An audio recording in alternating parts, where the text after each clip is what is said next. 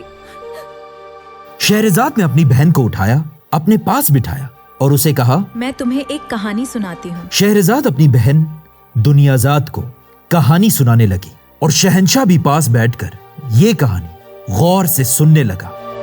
کہانی چلتی گئی اور رات بھی گزرتی گئی اور شہرزاد کے موت کا وقت قریب آتا گیا۔